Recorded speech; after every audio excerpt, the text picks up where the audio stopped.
وزیر خارجہ شاہ محمود قریشی کی اقوام متحدہ کے عہدیداروں سے ملاقاتیں، سیکرٹری جنرل سلامتی کونسل، صدر جنرل اسمبلی اور صدر سیکیورٹی کونسل سے مقبوضہ کشمیر کی صورتحال پر بات چیت۔ پاکستان مسئلہ کشمیر پر بات چیت کے لیے تیار ہے، لیکن بھارت ایسا کرنے کے لیے آمادہ نہیں۔ شاہ محمود قریشی نے مشرق وسطی میں امن کے لیے پاکستانی کاوشوں سے بھی آگاہ کیا۔ پاکستان کی بڑی سفارتی کامیابی، اقوام متحدہ کی سلامتی کونسل میں مسئلہ کشمیر پھر زیر بحث۔ سلامتی کونسل کے تمام 15 اراکین نے بحث میں حصہ لیا۔ محکمہ امن و آپریشنز، محکمہ سیاسی و امن امور نے کونسل کو بریفنگ دی۔ ادھر چین کے مستقل مندوب زوینگ جن کا کہنا ہے کہ چین کا کشمیر پر موقف بالکل واضح ہے۔ پاکستانی وزیر خارجہ نے بھی سلامتی کونسل کی مسئلہ کشمیر پر توجہ دلانے کی خلیے خطوط لکھے۔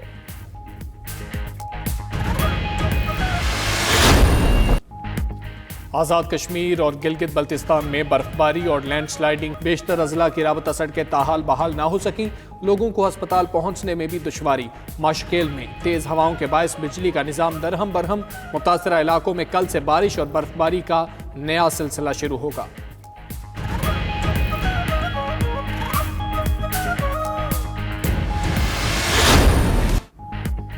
پاک فوج کی کشمیر، گلگت بلتستان اور بلوچستان میں امدادی کارروائیاں جاری۔ ISPR کے مطابق ہیلی کاپٹرز کے ذریعے خیمے، کمبل، راشن اور ادویات متاثرین تک پہنچائی جا رہی ہیں۔ جگلوٹ، سکردو روڈ اور دیگر کئی چوراہوں کو کھول دیا گیا۔ 4 روز سے بند لواری ٹنل میں ٹریفک کے لیے کھول دی گئی۔ ادھر پنجاب اور سندھ میں آج بھی شدید دھند کے باعث ٹریفک کی روانی شدید متاثر رہی۔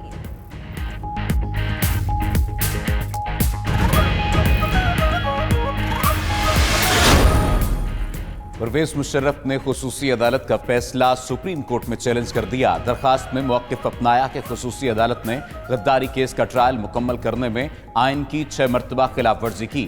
17 دسمبر کے فیصلے سے غیر مطمئن ہوں، عدالت عظمیٰ خصوصی عدالت کا فیصلہ کل عدم قرار دے۔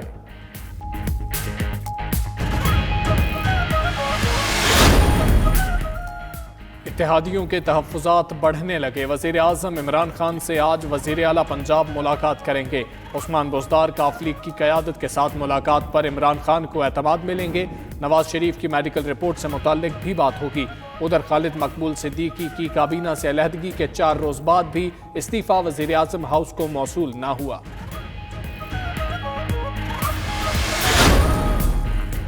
سندھ ہائی کورٹ میں خورشید شاہ کی فیملی اور دیگر ملزمان کی درخواست ضمانت پر سماعت، ملزمان کی عبوری ضمانت میں توسیع۔ عدالت نے نیب حکام کو انکوائری مکمل کرنے کے لیے 20 فروری تک مہلت دے دی۔ ادھر اثاثہ جات کیس میں خورشید شاہ کی ضمانت کے خلاف نیب کی درخواست پر سماعت 4 فروری تک ملتوی ہو گئی۔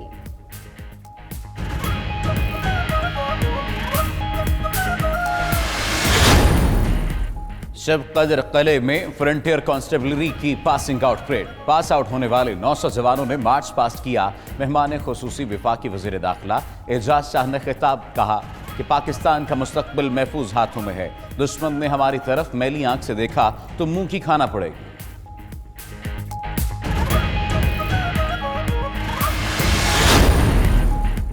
امریکی صدر پر اختیارات کے ناجائز استعمال کا الزام، اسپیکر ایوان نمائندگان نینسی پیلوسی نے صدارتی معاہدے کی قرارداد پر دستخط کر دیے۔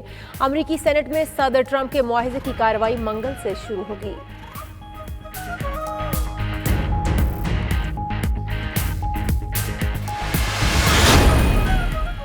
بنگلہ دیش کے خلاف T20 سیریز کے لیے پاکستانی اسکواڈ کا اعلان آج ہوگا۔ ذرائع کے مطابق سلیکشن کمیٹی نے عماد بٹ، فہیم اشرف، ذیشان اشرف اور حارث رؤف کے ناموں پر غور کیا۔ سرفراز احمد اور کامران اکمل کے نام بھی زیر غور آئے۔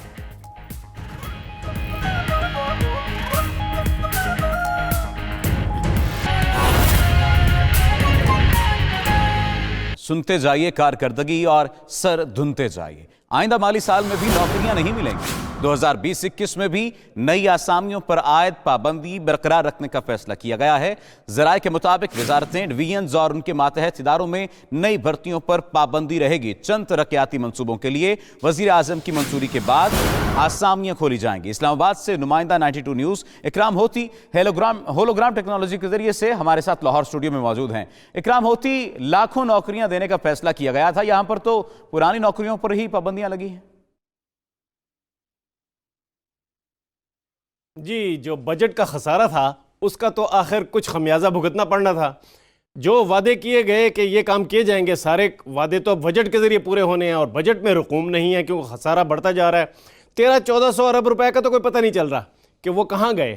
اس کے علاوہ جو بجٹ کا خسارہ ہے وہ علیحدہ ہے. یہ جو 1300-1400 ارب روپے کا جو گم ہو جانا ہے اور سنگل ٹریجری اکاؤنٹ میں نہ ہونا ہے، اس سے مسئلہ بنا. پھر اخراجات بڑھ گئے حکومت کے، اس سے مسئلہ بنا. لہٰذا جو ترقیاتی منصوبے ہیں ان کو دینے کے لیے پیسے ہی نہیں ہیں. اب رقوم ریلیز نہیں ہوں گی ان منصوبوں کے لیے جو کہ ترجیحی نہ ہوں اور جن کی خاص طور پہ وزیر اعظم نے منظوری نہ دی ہو. لہٰذا نوکریاں تو پیدا نہیں ہوں گی.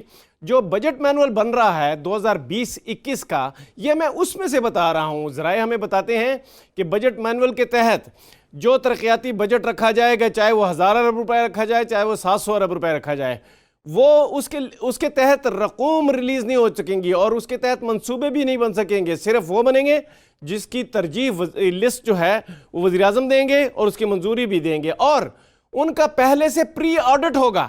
اگر کسی محکمے نے اپنے خرچے کے لیے پیسے لینے ہیں یا ترقیاتی منصوبوں کے لیے پیسے لینے ہیں حکومت سے، تو ریلیز تبھی ہوں گے جب اس کا پری آڈٹ ہو جائے گا. یعنی کہ پہلے سے یہ آڈٹ ہوگا کہ آپ نے باقی سارا منصوبہ تیار کر لیا ہے، خرچ کرنے کے لیے فوری طور پہ رقوم چاہیے اور وہ صحیح جگہ خرچ ہوگا، تب پیسے ریلیز ہوں گے. لہٰذا منصوبوں میں اور سرکاری نوکریوں میں کوئی بھی گنجائش نہیں ہے کہ امپلائمنٹ ہوگی. اور 2020 اور 21 سال کا بھی جو سال ہے، مالی سال، یہ بغیر نوکریوں کے جائے گا. اس مالی سال میں بھی نوکریاں نہیں ملیں گی. اکرام ہوتی ہمیں اپڈیٹ کر رہے تھے، آپ کا شکریہ. ابھی آپ کو براہ راست 4 سدہ لیے چلیں گے جہاں وزیر داخلہ اعجاز شاہ اس وقت تقریب سے خطاب کر رہے ہیں. مراد دی جا رہی ہیں، میرے خیال میں راستے میں بھی کمران صاحب سے بات کر رہا تھا، کیونکہ میں نے خود بھی ایف سی میں سرو کیا ہے. مجھے پتا ہے کہ کتنے مشکل حالات میں یہ لوگ سرو کرتے ہیں. میں انشاءاللہ تعالی آپ کو اور کمران صاحب کو یہ یقین دلاتا ہوں کہ جو کچھ بھی میرے بس میں ہوا میں ضرور کروں گا. اور آپ کی پے، پینشن، یہ جو سوئی گیس یا بجلی یا ڈیولپمنٹ کے جتنے کام ہیں، میں کوشش یہ کروں گا کہ ود ان دس، یہ جو ہمارا فائنانشیل ایئر جا رہا ہے، اس میں نہ صحیح تو اگلے فائنانشیل ایئر تک انشاءاللہ تعالی ہم کوشش کریں گے کہ یہ سارا کچھ آپ کو دے دیا جائے. اس کے ساتھ ساتھ میں کیونکہ خود یونیفارم میں رہا ہوں اور میں سمجھتا ہوں کہ جو لوگ بھی first line forces, second line forces, third line forces, یہ جو کلاسیفیکیشن کی گئی تھی یہ انگریزوں کے زمانے کی چل رہی ہے. میرے خیال کے مطابق اس بیک گراؤنڈ کے ساتھ کہ میں آرمی سے ہوں، میں یہ سمجھتا ہوں کہ جو فرنٹ لائن کور جس کو کہ ہم سیکنڈ لائن فورس کہتے ہیں، وہ بھی سیکنڈ لائن فورس نہیں رہی. آپ فرنٹیئر کنسٹیبلری کے لوگ بالکل وہی کام کر رہے ہیں جو پاکستان آرمی کر رہی ہے، جو ایف سی کر رہی ہے. حالانکہ جب یہ فورس 1913 میں بنائی گئی تھی تو یہ ٹرائبل ایریا اور سیٹل ایریا کے درمیان میں جو فورس تھی تاکہ وہ لا اینڈ آرڈر مینٹین رکھے، یہ اس لیے بنائی گئی تھی. لیکن ابھی آپ میرا خیال ہے شانہ بشانہ ایف سی کے ساتھ، آرمی کے ساتھ، اور جس طرح مجھے بتایا گیا ہے کہ آپ کی کافی پلٹونیں جو ہیں وہ کراچی میں ہیں اور اسلام آباد میں ہیں.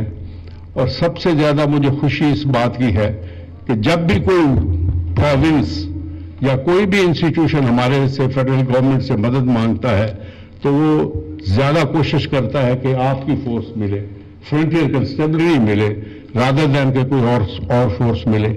اس کا بھی میں سمجھتا ہوں کہ آپ مبارک کے حقدار ہیں.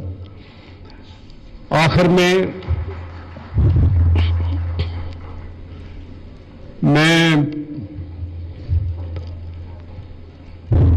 آپ کی اس پریڈ کو اور آپ کے اس جذبے کو دیکھ کر، اور جو ماشاءاللہ لوگ ادھر آئے ہیں اور راستے میں دیکھ رہا تھا کہ یہ جو ایونٹ دیکھ کر یہ ہم ایک میسج بھیج رہے ہیں اپنے دشمن کو بھی